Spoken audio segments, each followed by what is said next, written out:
अमाननीय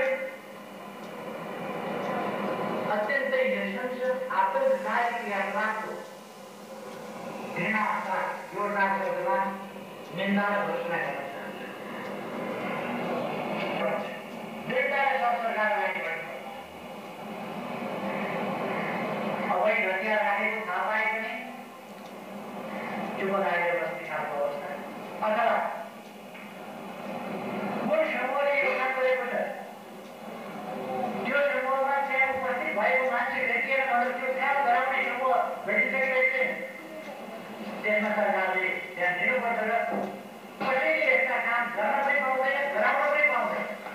राजनीतिका नाममा अपराध, राजनीतिका नाममा देशद्रोह, देश टुक्राउँदै हिँड्छु भन्ने कुरा, यी कुराहरू किञ्चित नेपाल राष्ट्रका लागि, नेपाल राज्यका लागि, नेपाली समाजका लागि, नेपाली जनताका लागि सही हुन सक्दैन।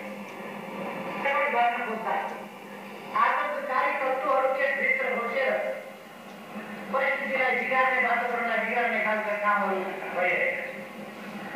यो अत्यन्तै खतरनाक कुरा हो र ज्यादै गम्भीर कुरा हो। त्यसकारण म सम्पूर्ण दाजुभाइ दिदीबहिनीहरूलाई आग्रह गर्न चाहन्छु, जातिका नाममा अथवा धर्मका नाममा, जातिका नाममा, क्षेत्रका नाममा, कुनै पनि नाममा तपाईँहरूका जायज मागहरू सम्बोधन गरेछन्, तर तपाईँहरूका मागभित्र घुसेर आउने यस्ता खालका आतंककारी प्रवृत्तिहरू ती नेपाली जनताले गरेका होइन। आज पहिलामा चाहे थारू समुदाय भन्नुहोस् अथवा अरू थारू समुदाय यस्ता आतंकपूर्ण काममा, आतंककारी क्रियाकलापमा संलग्न हुँदैन। जनता यस्ता संलग्न हुँदैन, अरू कुनै समुदायहरू संलग्न हुँदैन। अपराधी र आतंककारीहरू मात्रै यस्ता काममा संलग्न हुन्छ। त्यसकारण म सम्पूर्ण दाजुभाइ दिदीबहिनीहरूलाई